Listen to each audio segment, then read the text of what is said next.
lunge, we're going to strengthen up our leg muscles as well as our postural stability muscles.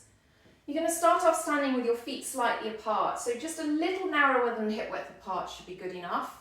This enables you to keep your centre of gravity in a nice stable base. We're doing a stepping forward lunge, so what we need to do first of all is before we do our step, we're going to set up our posture. We're going to lift up nice and tall, so imagining lifting our weight out of our hips and out of our lower body. Rolling the shoulders back so the spine can stay nice and tall, and we're just going to make sure the hips are nice and level, that you're not tipping the hips forward and making this arch position at the back. You just want to keep them nice and level so you can feel yourself squeezing your bottom and pulling in the belly button all at the same time. We're going to be taking a step forward. What we need to make sure on our step forward is we step far enough so that we can bend our legs to 90-degree bend.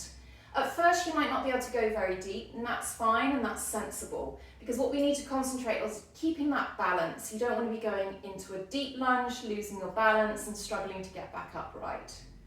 So you're going to take a generous step forward. As you step forward, you're going to slightly move your weight onto your front foot, and you're just going to lift your chest up so it's just a little bit in front of your hips here. My back heel has risen off the ground. This just enables me to have a little bit more extension through the back leg so that it's not going to send my weight back when I bend both legs.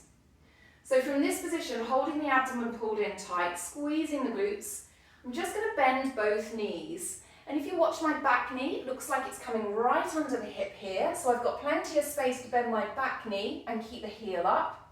And my front knee here is staying right behind my toes at the front. So it's a good exercise to do in front of a mirror. I'm going to bend those knees as low as I can.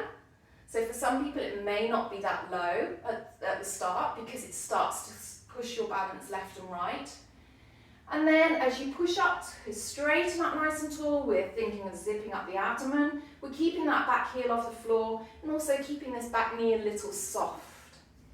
So we go into the bend, keeping the upper body nice and tall, but the chest a little bit in front of the hips, and bringing that back knee right under the hip here as you bend that knee. So this is helping you to keep your weight right in the middle of your body. You don't want to feel like the weight is going all the way over here and you drop your chest. And equally, you don't want to be sending your weight all the way back and end up tipping backwards and putting all the strain into this back knee. The idea with the lunge is to distribute your weight evenly through both legs. So you're distributing all of your body weight through three main joints: your hips, your knees, and your ankles. And that will help you to keep it under control.